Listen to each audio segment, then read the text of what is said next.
యేసు దివ్య కారుణ్య మహోత్సవం రక్షణ సందేశము. క్రీస్తునందు ప్రియులారా, యేసు హృదయము నుండి ప్రవహించే అపారమైన ప్రేమ, క్షమాపణకు శక్తివంతమైన జ్ఞాపికగా దివ్య కారుణ్య మహోత్సవాన్ని నేడు మనం కొనియాడుచున్నాము. ఈ పవిత్ర పండుగ ఆయన కరుణపై విశ్వాసం ఉంచాలని, హృదయపూర్వక పశ్చాత్తాపముతో ఆయన వైపు తిరిగి రావాలని, ఆయన స్వస్థపరిచే కృపకు మన జీవితాలను తెరవాలని ఆహ్వానిస్తూ ఉంది. ఇది పునరుద్ధరణకు, నిరీక్షణకు, కరుణతో కూడిన దేవుని పవిత్ర కృపావరాలకు నిదర్శనంగా ఉన్న రోజు. ఇది మనల్ని కరుణను పొందడానికే కాకుండా దానిని ఇతరులకు కూడా అందించేలా ప్రోత్సహిస్తుంది. మన హృదయాలను సిద్ధం చేసుకుంటున్నప్పుడు ప్రార్థించాలని, సయోధ్యను కోరాలని, యేసు ప్రభువుపై విశ్వాసం ఉంచిన వారిని ఆయన క్షమించి పునరుద్ధరించడంలో ఎన్నడూ అలసిపోని యేసులో మన జీవితాలను నమ్మకంతో ఉంచాలని ఆహ్వానింపబడుచున్నాము. క్రీస్తునందు ప్రియులారా, యేసు దివ్య కారుణ్య పండుగ సందర్భముగా 5 ఆధ్యాత్మిక విషయాలు మనము ధ్యానించుకుందాం. మనిషి జీవితంలో చాలా అవసరమైనది యేసు దివ్య కారుణ్యము. ఎందుకంటే అది మన పాపాలను క్షమిస్తుంది, మనస్సుకు శాంతినిస్తుంది, దేవునితో మన సంబంధాన్ని పునరుద్ధరిస్తుంది. మొదటి అంశము యేసు దివ్య కారుణ్యము, పాప క్షమాపణ. క్రీస్తునందు ప్రియులారా, మనందరము పాపాత్ములమే, మనందరము సహజంగా బలహీనులమే. తప్పులు చేస్తున్నాము, పాపము చేసి దేవునికి దూరం అవుతున్నాము. యేసు దివ్య కారుణ్యము ద్వారా దేవుడు మన పాపాలను క్షమిస్తున్నాడు. కీర్తనల గ్రంథం 51 మొదటి వచనములో, దేవా నాపై కరుణ చూపుము అని కీర్తనాకారుడు ప్రార్థించినట్టే మనము కూడా దివ్య కారుణ్య ప్రభుని పాప క్షమాపణ కోసం ప్రార్థించాలి. ప్రభువే మన పాపముల నుండి మనల్ని రక్షిస్తున్నాడు. రెండవది దేవునితో సంబంధాన్ని పునరుద్ధరించుకోవడం. యేసు దివ్య కారుణ్యం వలన దేవునితో మన సంబంధాన్ని పునరుద్ధరించుకుంటున్నాము. పాపం వలన దేవునితో మనకు దూరమైంది. యేసు ప్రభు దివ్య కారుణ్యము ఆ దూరాన్ని తొలగించి మళ్ళీ దేవునితో మనలను కలుపుతుంది. ప్రియులారా, లూకా శుభవార్త 15వ అధ్యాయం 11వ వచనం నుండి 32వ వచనం వరకు తప్పిపోయిన కుమారుని ఉపమానం వింటూ ఉన్నాము. ఆ కుమారుడు తండ్రి నుండి దూరంగా వెళ్ళిపోయాడు. అతనికి తండ్రి ప్రేమ గుర్తుకు రాలేదు. కానీ ఆస్తి అంతా పూర్తిగా కరిగిపోయిన తర్వాత కరువుతో అప్పుడు తన తండ్రిని జ్ఞాపకం చేసుకున్నాడు. అప్పుడు నా తండ్రి వద్ద అనేక మందికి భోజనం దొరుకుతుంది, నేను ఇక్కడ ఆకలితో అలమాటుచున్నాను అని తండ్రి ప్రేమను జ్ఞాపకం చేసుకున్నాడు. ప్రియులారా, యేసు దివ్య కారుణ్యం దేవునితో మన సంబంధాన్ని పునరుద్ధరించడానికి మనలో కనువిప్పునిస్తుంది. తండ్రి చెంతకు మరలి వచ్చిన ఆ కుమారుని వలె మనము తండ్రి ప్రేమకు, ఆయన దివ్య హృదయములోనికి మరలి రావడానికి ఆహ్వానం అందిస్తూ ఉంది. మూడవదిగా, యేసు దివ్య కారుణ్యంలో మనకు శాంతి, సమాధానం, ఆధ్యాత్మిక ఆనందం దొరుకుతుంది. మన పాప భారాలు యేసు ప్రభువు తొలగిస్తున్నప్పుడు మన మనస్సులో ఉన్న కలతలు తొలగిపోతాయి. శిష్యులు కలవరముతో ఉన్నారు.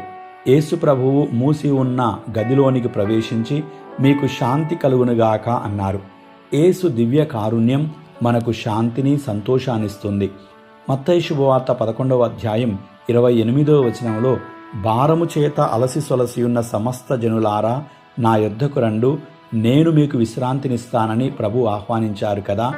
అలాగే నేడు మన భారములను ప్రభువు తీసివేసి మనశ్శాంతిని, ఆధ్యాత్మిక ఆనందాన్ని ప్రభు మనకి అనుగ్రహిస్తున్నారు. నాలుగవదిగా, యేసు దివ్య కారుణ్యము ప్రేమకు చిహ్నముగా ఉన్నది. యేసు దివ్య ప్రేమ మనము పొందగలము. యోహాను రాసిన మొదటి లేఖ 4వ అధ్యాయం 8వ వచనములో దేవుడే ప్రేమ అని వింటున్నాం. ఆయన దివ్య కారుణ్యం ద్వారా ఆ ప్రేమను మనము అనుభూతి చెందుతున్నాము.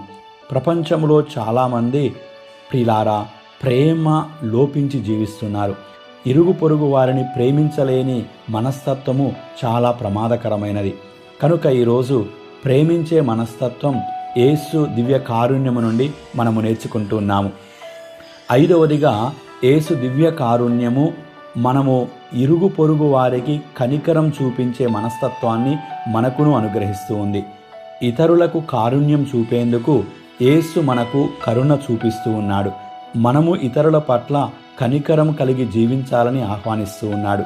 మత్తయి శుభవార్త 5వ అధ్యాయం 7వ వచనములో కరుణ గలవారు ధన్యులు, వారు కనికరము పొందుతారని యేసు ప్రభువు అష్టభాగ్యాల్లో చెప్పాడు. ప్రియులారా, ప్రభు మనపై కనికరం చూపించినట్లుగానే మనము కూడా మన ఇరుగు పొరుగు వారిపై కనికరం చూపించాలి. దేవుడు కరుణామయుడు. ఆ కనికరము మనము పొందాము. అదే కనికరమును మనం ఇతరులకు చూపించడం గొప్ప విశేషం. ప్రియులారా, యేసు దివ్య కరుణను మనము ప్రార్థించుదాం. ప్రార్థనలో మనం దేవుని తరచూ తలుచుకోవడమే కాదు, మన పాపాలకు పశ్చాత్తాపపడాలి, ఆయన కనికరమును అర్థించాలి. సమస్త లోకముపై ఆ దివ్య కారుణ్యమును కుమ్మరించమని దివ్య కరుణామూర్తిని ప్రార్థించాలి. కరుణ కలిగి జీవించాలి. ప్రియులారా, చాలామంది కఠిన హృదయులుగా జీవిస్తున్నారు. మనం కరుణను పొంది ఉన్నాం కదా, ఆ కరుణను మనం ఇతరులకు పంచాలన్నది దేవుని కోరిక. మనము సంపూర్ణ విశ్వాసులంగా జీవించాలి. ప్రభుని నమ్మాలి. Jesus, I trust in you. ప్రభువా, నేను నమ్ముచున్నాను, నిన్ను నమ్ముచున్నాను అనే విశ్వాసం మనలో పెంపొందించుకోవాలి. క్రీస్తునందు ప్రియులారా, మనము అయోగ్యులమే, కానీ ప్రభువు ప్రేమ వలన అయోగ్యులమైన మనపై ఆయన ప్రేమ కనికరము హైరాళముగా ఉన్నది. శ్రీసభలో దివ్య కారుణ్య మహోత్సవమును ఈస్టర్ పండుగ తదుపరి ఆదివారము మనము కొనియాడుచూ ఉన్నాము. ప్రియులారా, మరియ ఫౌస్తీనమ్మ గారికి ఫిబ్రవరి 22వ తేదీ 1931 సంవత్సరంలో పునరుత్థాన పండుగ తరువాత వచ్చు ఆదివారమును దివ్య కారుణ్య మహోత్సవముగా కొనియాడాలని ప్రభువు కోరికను ఆమె దర్శనం ద్వారా పొంది ప్రకటించింది.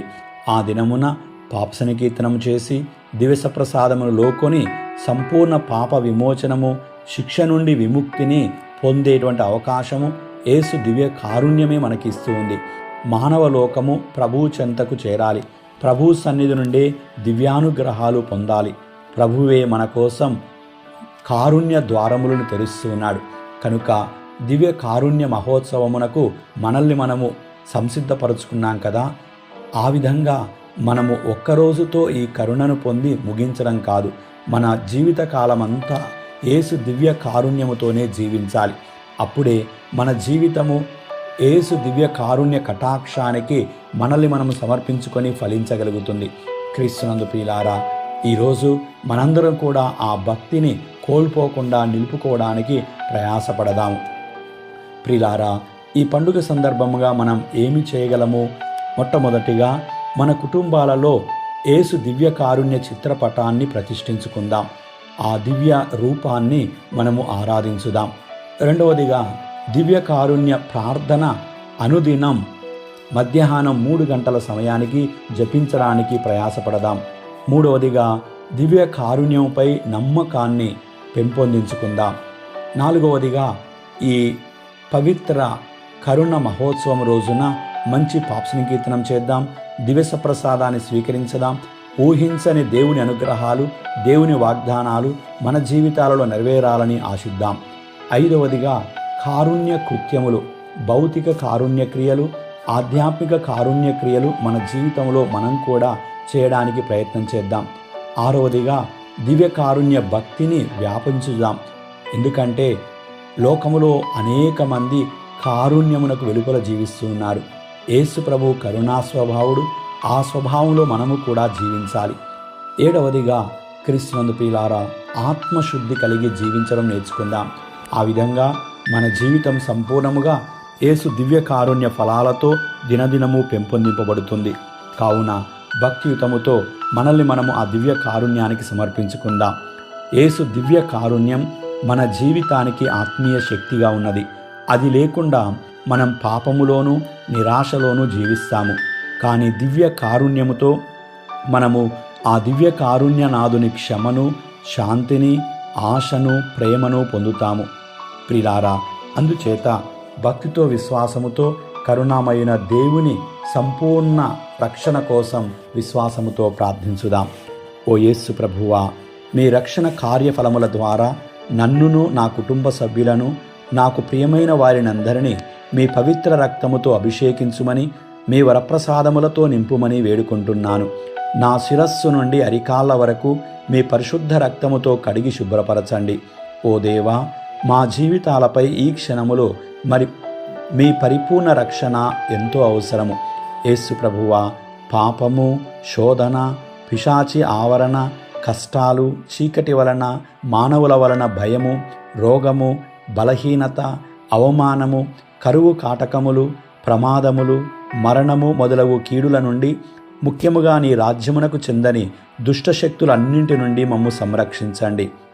ఓ యేసు ప్రభువా, మీ పవిత్రాత్మతో మమ్ము నింపి జ్ఞానము, బుద్ధి, విశ్వాసము, విమర్శ, సదాలోచన, దైవ భయము, భక్తి అను వరములను ప్రసాదించండి. తద్వారా మేము మీ చిత్త ప్రకారము జీవిస్తూ మంచిని మాత్రమే చేయు బిడ్డలముగా మమ్ము మలచండి. యేసు ప్రభువా, మీకే స్తుతి, మీకే వందనం. యేసు ప్రభువా, మిమ్ము ప్రేమిస్తున్నాను, మిమ్ము ఆరాధిస్తున్నాను. సర్వశక్తిగల ప్రభువు తన దివ్య కారుణ్యము చేత మనల్ని బలపరచి మన పాపముల నుండి విడిపించి పరిశుద్ధ జీవితాన్ని మనకు అనుగ్రహించి పరలోక రాజ్యమునకు మనల్ని నడిపించునుగాక. ఆమేన్.